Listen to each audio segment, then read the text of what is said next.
Hola, ¿cómo están? Buenas tardes, bienvenidos al Market Overview. Que este es el Market Overview número 99.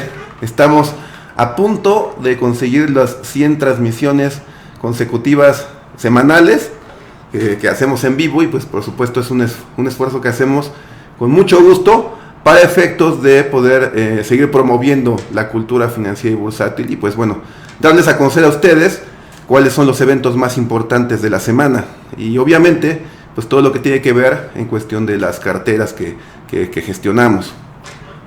Vamos a comenzar con el resumen de cómo va el year to date, es decir, cómo va el rendimiento de los índices o de las bolsas más importantes del mundo, y también de los activos bursátiles más relevantes. Vean, el S&P 500 lleva un year to date negativo del menos casi 15%, menos 14.79%. La tercera semana de julio, pues bueno, no solamente la tercera semana, sino que todo julio ha sido un mes bastante positivo, luego de un primer semestre bastante malo en general para todos los mercados mundiales. El Nasdaq lleva un year to date acumulado del menos 23%, el Dow Jones menos 10.46%, el IWM, que es el Russell 2000, que son las empresas pymes de Estados Unidos, menos 17.57%, las microcaps menos 19.94%, el VIX refleja la volatilidad del año, es decir, entre más sube la volatilidad, este índice del VIX, quiere decir que el mercado ha sido más volátil, y por consecuencia ha tenido sesgo a la baja. Lo llegamos a ver en una parte del año arriba del 100%, lo cual pues denotaba pues todo el movimiento tan negativo que estaba teniendo el mercado en general. Actualmente está más 35%, ha bajado la volatilidad en el año. El West Texas Intermediate, que es el precio del petróleo, anota una ganancia del 28% en lo que va del año. Llegó a estar por ahí de los 60% en este 2022, ha recortado la mitad de las ganancias. El dólar index, DXY, que compara el dólar americano con las divisas más importantes del mundo, como el euro o como el yen, va más 10.78%, que refleja obviamente la tasa de interés alta que ha tenido la Fed o la Reserva Federal de Estados Unidos. El peso se ha comportado bastante defensivo, esto ya lo hemos venido comentando en diversas ocasiones y en diferentes medios. Lleva una ganancia del 0.63%, a diferencia de otras divisas mundiales. El peso ha mostrado cierta fortaleza frente al dólar. Pero esto se explica por dos cosas principalmente. Número uno, el diferencial de tasas que existe entre lo que pagan en Estados Unidos y lo que pagan en México. En México están cercanas al 8% y en Estados Unidos apenas están sobre el 2%. Entonces, ese diferencial del 5%, del 6% que tienen en tasa de interés, hace que sea más atractiva la deuda de México, y por ende hay más demanda por pesos, y por ende es más defensivo que otras divisas. Y el segundo factor es precisamente el petróleo. De hecho, acaba de reportar resultados Pemex, que es la paraestatal más importante del gobierno, y reportó utilidades en este trimestre. Y esto es producto precisamente pues de que los precios del petróleo han venido subiendo, y por consecuencia pues beneficia a economías emergentes que dependen del petróleo, como México. La Bolsa de México ha bajado el 11%, el IPC 11.52%, los bonos han bajado 17.58%, el oro, el mal llamado activo refugio, ha bajado 3%, y el Bitcoin, el sector de las criptos, ha sido el más golpeado en lo que va del año. Lleva una pérdida de cercana al 50% el Bitcoin.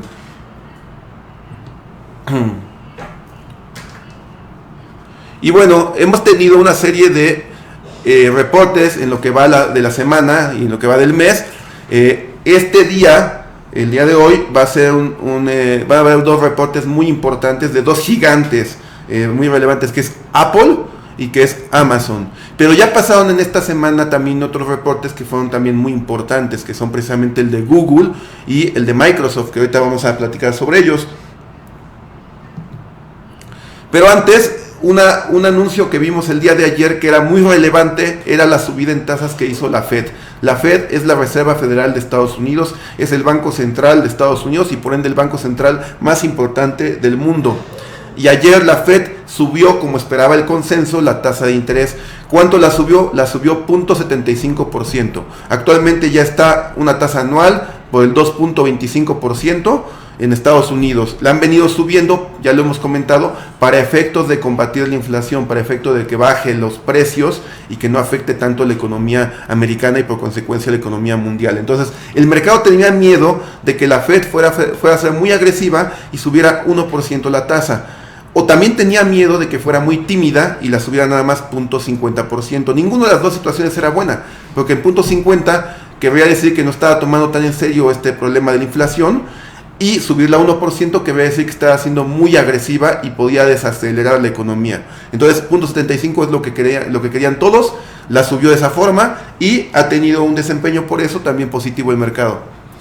Además, las declaraciones que dio Jerome Powell, que es el líder de la Fed, fueron las siguientes. Dijo: esperamos relajar la política monetaria actual mientras seguimos evaluando su impacto en inflación y la economía. O sea, ¿qué quiere decir esto? Él está diciendo que espera ser menos agresivo con la subida en tasas de interés de aquí en adelante.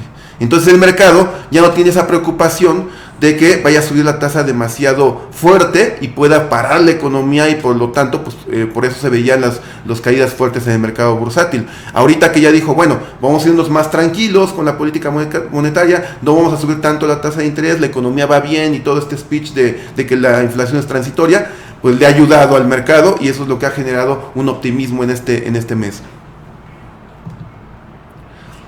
Vean, se espera que la Fed deje el rango de la tasa anual a cierre de 2022 entre 2.5 y 3%. Actualmente está en 2.25, entonces espera que la puede subir otros 75 puntos base, o sea, 0.75%, para quedar en el rango del 3%, pero no más. Habían algunas personas que eran, o analistas muy pesimistas, que estaban viendo que la tasa la subían más del 4% al final del año, cosa que ya dijo la Fed que no va a suceder. Bueno, esto es una gráfica que apoya lo anterior, las probabilidades de cómo ve el mercado, qué es lo que va a pasar. De hecho, el mercado está viendo que van a ser menos agresivos en esta última parte del año, en cuestión de la tasa de interés, y que para el siguiente año probablemente le empiecen a bajar, ¿no? Producto de una desaceleración que ya estamos viendo en la economía. Ahora, los reportes que ya pasaron, les digo, dos empresas ya reportaron muy importantes. Una es Google, que es este gigante de búsquedas y de YouTube y demás. Vean, estos son los números. Básicamente reportó en línea, reportó como esperaba el consenso, un poquito por debajo, pero aún así la acción subió después del reporte. ¿Por qué? No tanto por los números que ya dio, o sea, los números que ya pasaron en el segundo trimestre del año, sino más bien el mercado la premió o empezó a subir su acción porque está esperando crecer a doble dígito los siguientes años, tanto Google como Microsoft. Entonces, lo que ve el mercado es que las empresas o los directores de estas empresas grandotas están siendo más... están siendo un poquito más optimistas para el futuro que viene, y esperan pues ya una recuperación después de esta caída o desaceleración de ingresos que tuvieron. Entonces, esas fueron pues excelentes noticias, y por eso es que subió su acción. Y lo mismo, vean, ahí tiene el rebote. De hecho, pues bueno, había estado muy castigada, llegó a estar menos 28% en el año Google, y ahora está por el menos 20%, ¿no? Ya ha recuperado cerca de un 10%. Mira, los ingresos de Google se desaceleraron al crecer 13%, sigue creciendo a doble dígito, pero el trimestre anterior había crecido en términos anuales 62%. Entonces es lo que hablábamos, no es que estén mal, es que se están desacelerando, es decir, están creciendo menos que antes. YouTube fue la división con menor crecimiento al reportar un aumento en ventas del 5% contra el 84% que había reportado el año anterior. O sea, una desaceleración brutal. Mucho tiene que ver también con el competidor TikTok. O sea, estábamos viendo que sorpresivamente también ya TikTok le hace competencia a Google en cuestión de los buscadores, imagínense. Entonces no solamente le está pegando a Facebook, a Meta, sino que también le está pegando a este gigante Google, este gigante chino que es TikTok. Ahí están los ingresos de Google. Y después vino Microsoft. Microsoft también, pues otro gigante importante en Wall Street y en el mundo. Microsoft reportó ligeramente por debajo de los estimados de los analistas, igual que Google. Vean, ganancias por acción de 2.23 contra 2.29. Vean el nivel de ingresos que reportan trimestre a trimestre. O sea, Microsoft, reportó casi 52 billones de dólares que vendió en 3 meses, en el segundo trimestre del año. O sea, son 52 mil millones de dólares que vendió solamente en 3 meses. Es una locura. Aunque los ingresos fueron menores a lo esperado, sigue viendo un crecimiento de doble dígito, que es lo que les comento. O sea, ya ven una recuperación en adelante. El segmento que más ha crecido en Microsoft ahora es Azure. Azure son los servicios de nube que está ofreciendo, y pues obviamente pues toda la tendencia va dirigida hacia ese segmento. Vean, subió en una tasa anual del 46% y esperan que el siguiente trimestre siga creciendo a doble dígito. Entonces eso es lo que también motivó al mercado a premiar las acciones de Microsoft. Y hoy reporta Apple. Apple, que sin duda pues es el icono de Wall Street. Apple se ha enfrentado a toda una serie de interrupciones en la producción de productos debido a los cierres por COVID, principalmente en China. Se espera que reporte ingresos por casi 83 billions. O sea, reporta 30 billions, básicamente 30 billones más que Microsoft, que de por sí es un super monstruote. Amazon va a reportar también el día de hoy. Ambas reportan después del cierre de Wall Street, después de las 3 de la tarde. Y Amazon, se espera que los ingresos de Amazon Web Services aumenten a lo largo del año, pero a un ritmo más lento en comparación con los últimos 5 trimestres. O sea, el mismo fenómeno en todas. No es que estén mal, sino que están desacelerándose, están creciendo menos que antes. Y vean, este es el monstruote de los ingresos. Amazon se busca que reporte 118 billones, es decir, más del doble de lo que reportó Google, o más del doble de lo que reportó Microsoft, y más de lo que se espera que reporte Apple.